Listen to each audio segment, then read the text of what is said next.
Hello and good day to all our Net25 viewers. Ito ang talk show na may point kada talk. Kada Talks. Welcome to Kada Talks Beauty and Lifestyle Edition. Kaya naman, sabay-sabay po nating i-welcome si Miss Mitzi Giliano. Actually, nag-start ako, mag-isa lang ako kasi working student ako and then kailangan ko mag-fund eh. Then after nun, nung tingin ko na kumikita naman, nag-hire ako ng isa pang staff. Then dalawa talaga kami nag-grind nun. Hanggang sa lumaki, sa F3 Clinic, we offer non-surgical treatment which is high con no sleep. This is non-surgical, yeah. This is minimal downtime, so it's safe. Then bukod dyan, meron kami mga facelifting, contouring by using the machines, and facial treatment, also the skincare product. Ano nga ba yung mga kinaibahan ng mga services na ino-offer niyo sa home service and yung sa mga nasa mobile? Actually, sa home service and mobile clinic is the same lang naman eh. So, meron lang kasi kami mga client na gusto home service which is doing the treatment inside the house. Okay. And mobile clinic, we will do it inside the mobile clinic. It actually looks like you're inside of an actual clinic. Kasi I've been to a lot of clinics, so it actually looks like this. At nakaka-training nito na makakakuha nito procedure at your doorstep. Aside from that, do you have like a physical clinic? Meron din kami sa Malate branch, Tandang Sora, di sa QC, Tandang Sora. yes, Ayun. and Caloocan. What is the advocacy or the message behind it? Actually, sa mga empleyado ko naman, hindi ko naman sila tinuturing na bilang empleyado eh. Bilang pamilya ko sila. It's an accumulation of efforts ng iba't ibang tao and matutulungan yung bawat isa. How prepared I am, I think prepared enough to be confident to be with you guys in front of the camera. Big help talaga to para sa amin. Para sa atin. Yun naman yung purpose ng challenge. Yeah. Thank you sa support niyo. Paghihigihan ko pa. And we're all here naman to help each other out. High five sa ating teamwork. I'll show you the way to where dreams aren't far and your hopes are written in every star. Take all your troubles and your broken heart. We're bound to make them into greatest art. Escape the world and your fears, escape the saddest tears, but don't forget the ones that got you here. I'll show you the way to where dreams aren't far. The journey's hard, but I dare you, baby, reach for the stars.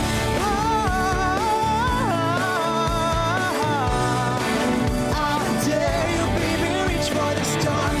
Let them know you're there. Let them see you're there. Let them know you're there. Oh, baby, reach for the stars. Let them know you're there. Let them watch your glare. Oh, I dare you, baby, reach for the stars.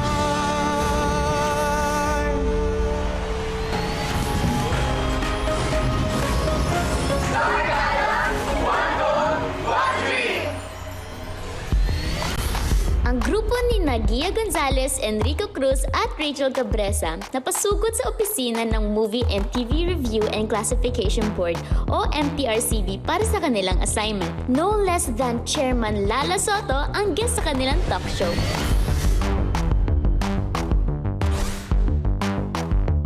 Magandang araw sa ating viewers and followers. Ito ang talk show na may point kada talk at may sense kada talk. My love kada talk, friendly talk, barkada talk, and kada talks! Bago tayo magsimula, gusto ko itanong, when was the last time na nanood kayo ng sine or nanood ng movies online? Well, ako last January. January Yes. pa? Oo, pero feeling ko fresh pa rin sa utak ko yung napanood ko eh. Movie. Okay, I see.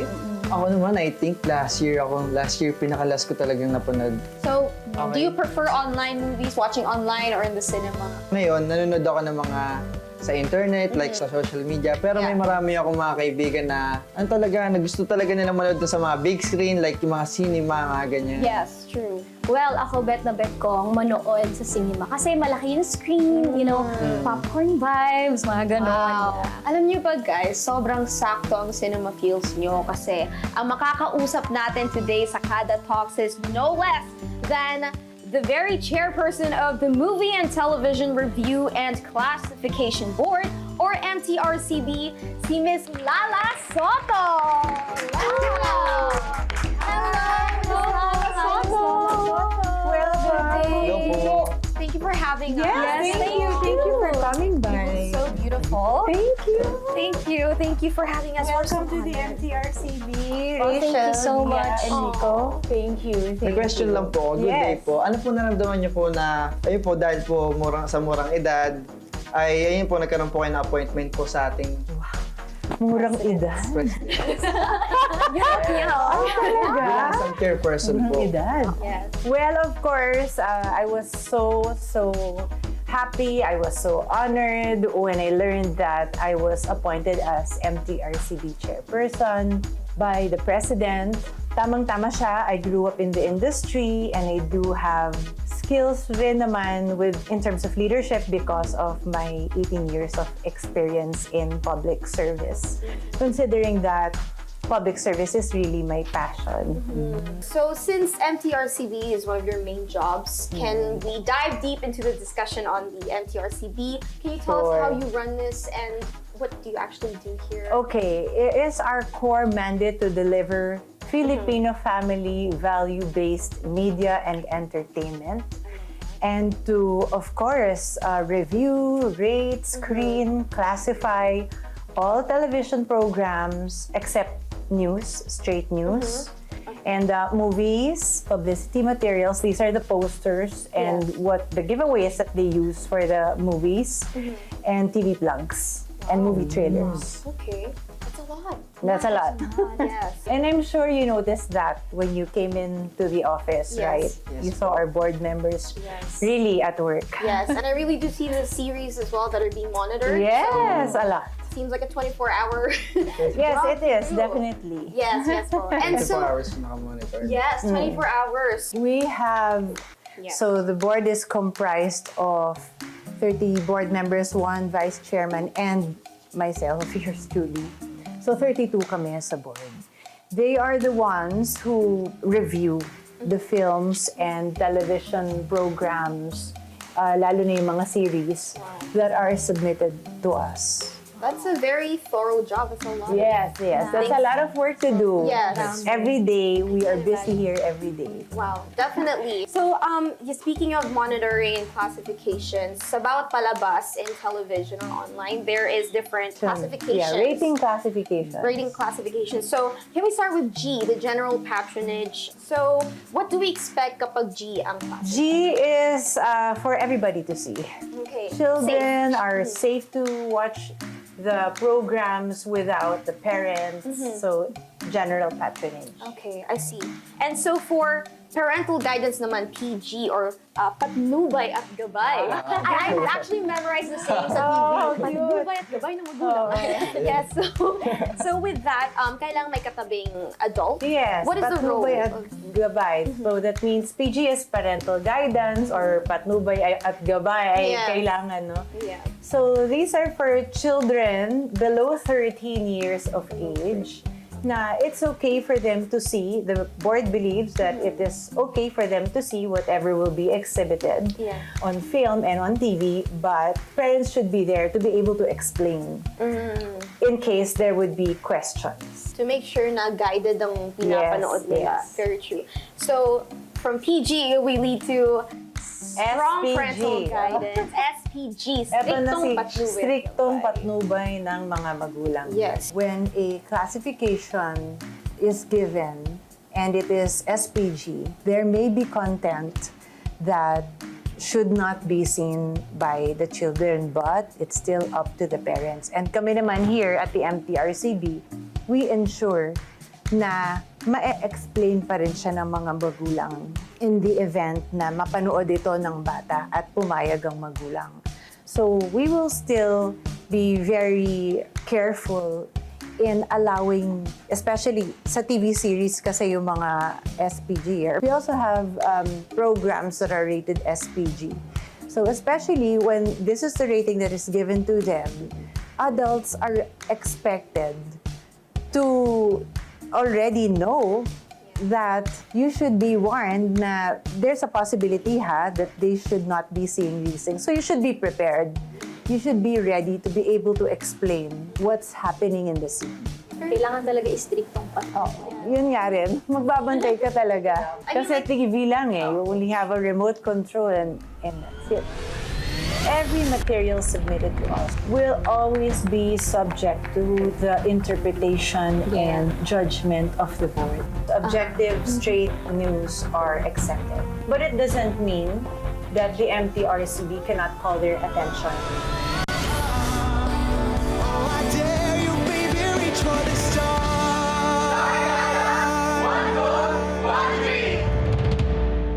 30 years married, how do you guys do it? Connecting heart to heart.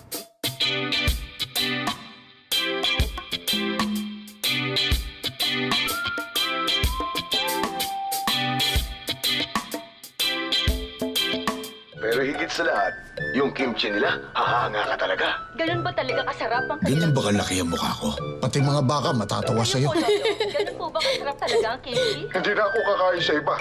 Ha? Sa tanda ko, wala pa akong natitikman na ganito.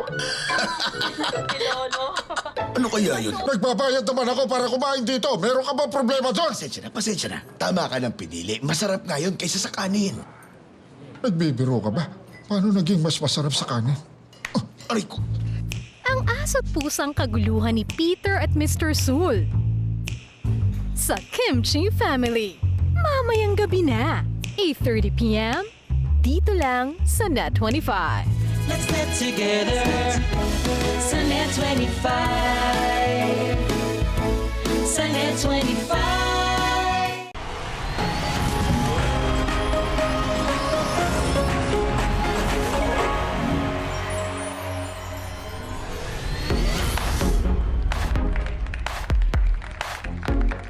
So is there a sound cue when SPG comes? Yes, we have a stinger, not only for SPG, all classification ratings. Each program will always come with a stinger before they begin.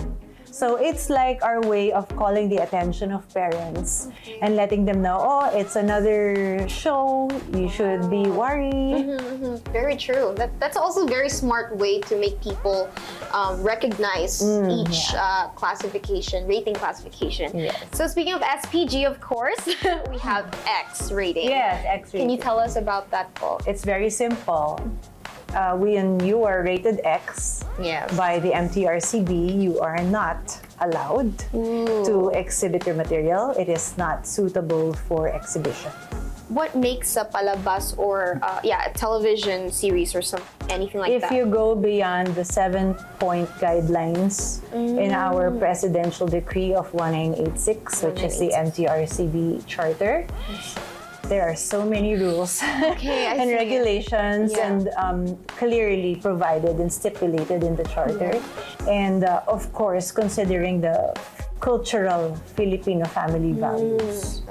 Every material, just for the enlightenment of everyone, especially you, the young ones, every material submitted to us, whether it's a sample episode for TV programs, a movie that is about to be shown in the theaters, or a complaint, will always be subjected to the interpretation and judgment of the board.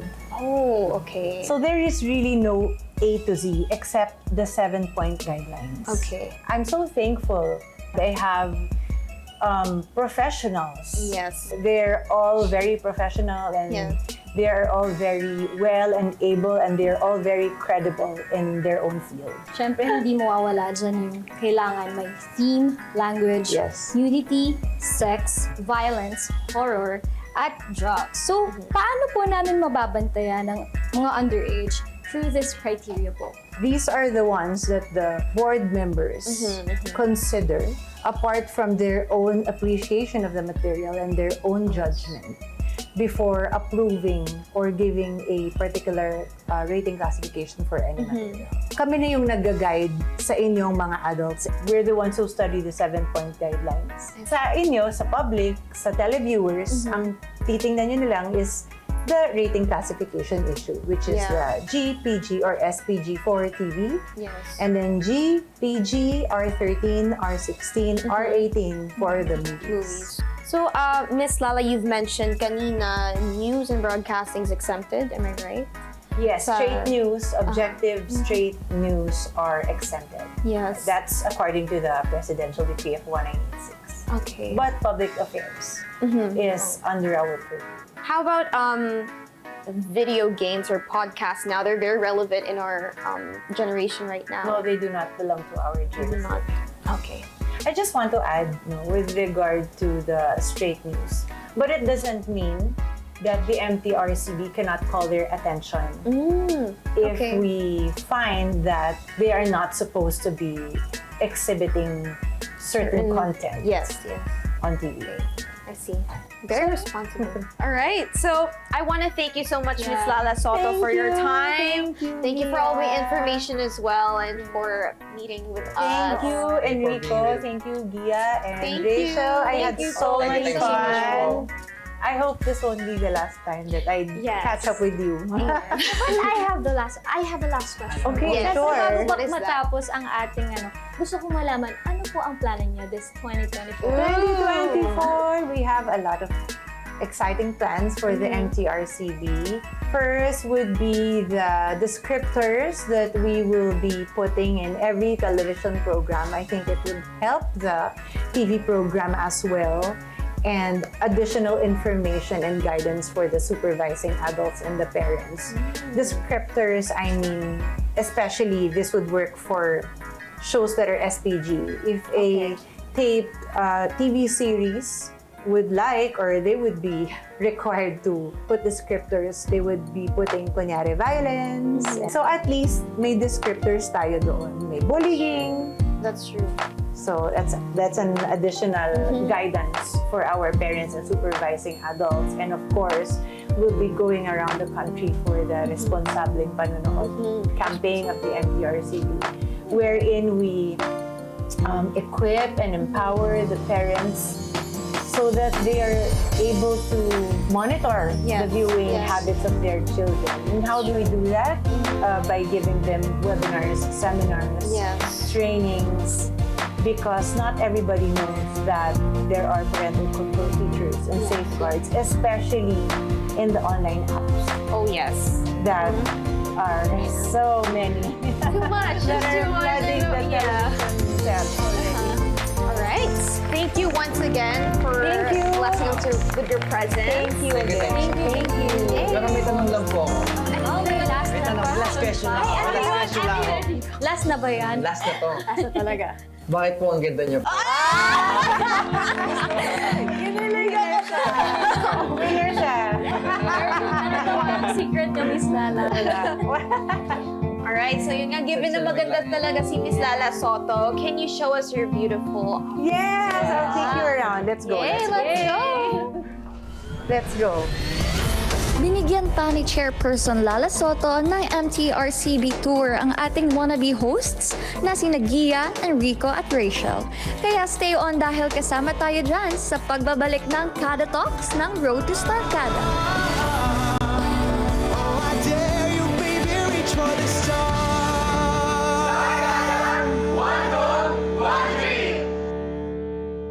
On your way to success?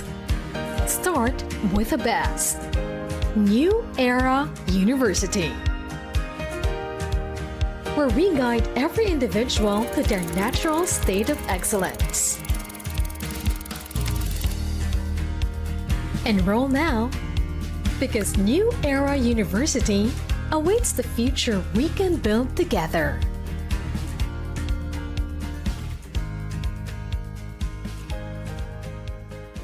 Calling all young, independent, and professional creators. Great news! Cinebata 2025 is extending its deadline. You now have more time to submit your short videos, animations, or documentaries that reflect this year's theme, the magic of peace. Extended deadline for submission of entries is on July 25, 2025. No registration fees required. For details, visit or contact the following. Ang bawat pagkain siguradong may kwento, lalo na ang mga ipinamana pa at inabot na ng dekada-dekada. Namnamin ang lasa ng mga pagkaing may nakabubusog na kwento. Isa-serve na ang Savoring Stories sa LTE. Love, Tony Pet and Everything. Monday to Friday, 7 a.m. sa Net 25.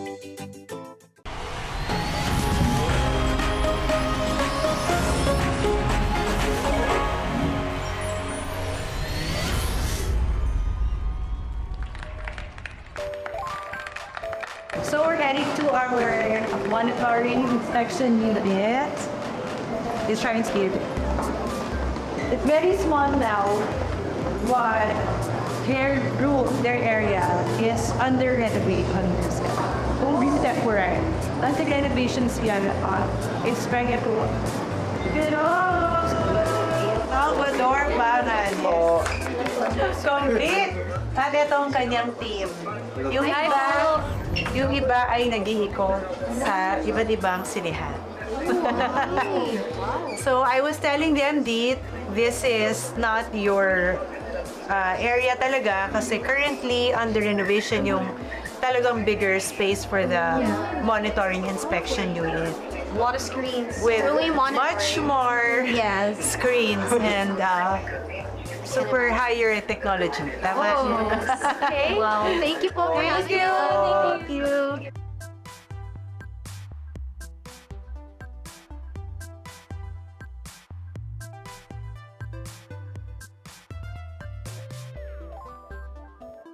This is where we conduct our conferences, especially the pre-conference that I would always do with the stakeholders.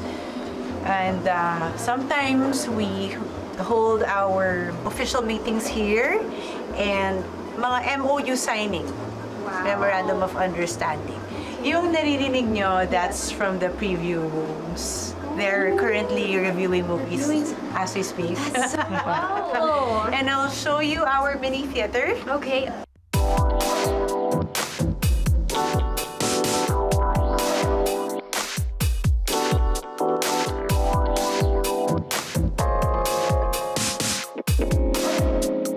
And then to say, oh, I think this is AG. Yeah, but then you're going there. Okay, I see. You'll have your so This is a 1 fun year, job. 1 thing. Yeah, for me. It's a fun show rin ng ganito. Yeah. Ganda ng sounds yun. Para tayong bata. Mabuhay ang lahat ng bumubuo sa Movie and Television Review and Classification Board. Shout out sa inyong hard work and service.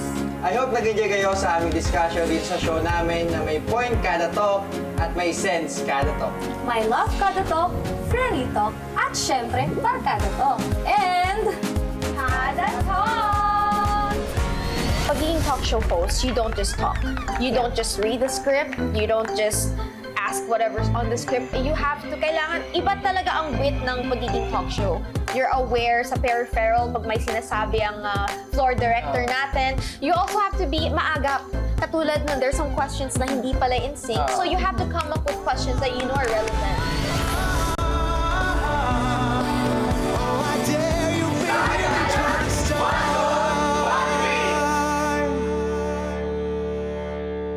Every morning is a new story with Kada Umaga. Your favorite morning show, ito po ang Kada Umaga! Surprise performances, latest trends, expert hacks, and exciting games. Be ready to be part of the Kada squad and enjoy your morning with Diana, Emma, and Tia. Kada Umaga, Monday to Friday, 10 a.m. to 12 noon, only on Net 25. Let's get together. Sunday 25. Sunday 25. Nabalitaan ko na naghahanap ng chef ang restaurant nyo. Ay, napakarumi. Anong specialties meron itong si Harry? Gusto ko magtrabaho sa isang traditional Korean cuisine restaurant.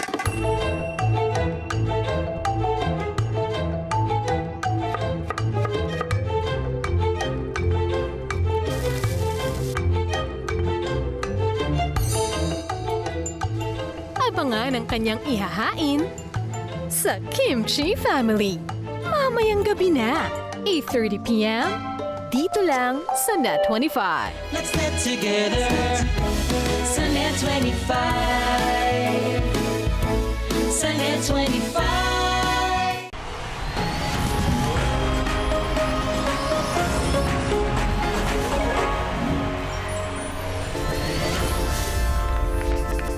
Talk show hosting with MTRCB? Done! Ano kaya ang magiging rating sa hosting nila? P as in pasado? Or SPG as in, sige practice guys? Pakinggan ang kanilang sariling verdict.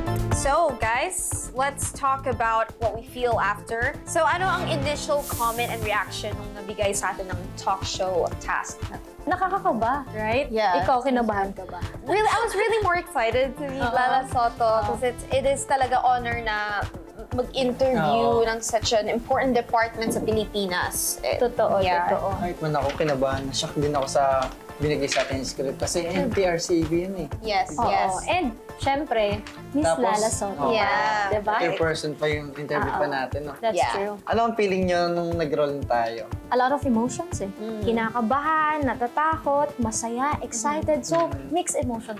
Yeah. Pero, di ba? Ang saya, di ba? It is a very enjoyable experience. For me, I felt in my element. Kasi if you guys know, one of my goals talaga is to have a talk show din. Kaya parang I felt like, okay, I can see myself doing this. I was happy while doing it, and I'm a very curious person. Kaya parang naging flowy din yung pagtatanong natin. So, yeah. How about you? Ako naman, kinakabahan ako syempre na masaya ako, thankful din ako. Kasi bihira lang talaga mabigyan ng opportunity na ganito. Yeah, Yes. totoo, Na may totoo interview yan. natin ng isang chairperson, di ba? Yes. Totoo. So, feeling mo, nung natapos yung talk show natin, ano yung pakiramdam? Sabi ko, successful ah. Nakaraos din, ayun. Yes. Nakaraos din. Nakahinga ako ng maluwag, parang natanggalan ng tinik. Halata nga eh, parang nakita ko to sa Enrico, ang laki ng hingi niya. No, Hindi kasi, Yes. kasama kasi yung lamig sa aircon. Sa bagay. Kaya nakakatawa na talagang nakatapat sa ulo natin. For me naman, I felt very, parang nag-accelerate ako. It's a different grade, especially in a talk show or interview na it's about something serious. Something that matters in our community sa Pilipinas. And I'm very happy din kasi na yung advocacy ng MTRCB is it resonates with my advocacy then personally, with family and with serving children's purity. So, very fulfilled. Now, ano ang learnings at realization mo sa pagiging talk show host? For me, pagiging talk show host, you don't just talk. You don't just read the script. You don't just ask whatever's on the script. You have to, kailangan, iba talaga ang wit ng pagiging talk show. You're aware sa peripheral pag may sinasabi ang floor director natin. You also have to be maaga. Katulad nun, there's some questions na hindi pala in sync. So you have to come up with questions that you know are relevant. So you have to be a good listener as a talk show host and research, guys, di ba? Research as a talk show host. It's not just, talaga, grabe. Yun ang natutunan ko. Yeah, number one yan na dapat natin matutunan. Yes, As a beginner. Yes. Oo. And for the last question is, sa iyong showbiz career, pipiliin mo ba ang maging talk show host in the future? Bakit? Oo at bakit hindi? Siguro kung magkakaroon ako ng opportunity, why not, diba? And natututunan naman yan eh. Actually, it's one of my dreams to have a talk show. And kasi ako yung tao na I'm curious and I'll dive deep. Gusto ko talaga to. I know I have to enhance more yung Tagalog and siguro yung mas pagiging mabilis like, it's my part to talk. So mas pagiging aware. But I see myself hosting a talk show. Iniisip ko na mas aralin pa to talaga, mas pag-iigihan pa talaga. So you enjoyed it? Sobrang enjoy talaga. Sobrang enjoy talaga. Nag-enjoy talaga. Ay, diba? So, okay lang. Okay. Lil, go turn me on. It's 2:08. I'm still here. Your DJ Starkada Dre, hang out with DJ John Lem. Bukas, mag-onboard sa radio DJ hosting naman ang ating ka-Starkada. Sino kaya ang wagi? Sino ang wale? Let's watch and listen to our DJ wannabes bukas dito sa Road to Starkada. Ang dami nila kanina. Alam mo naman yung limitation nakaupo ako namin, dito diba? kanina, oh. Nakaupo ako dito tapos hindi mo na ako pinansin. Ano? Nasa stasyon pa tayo. Ano?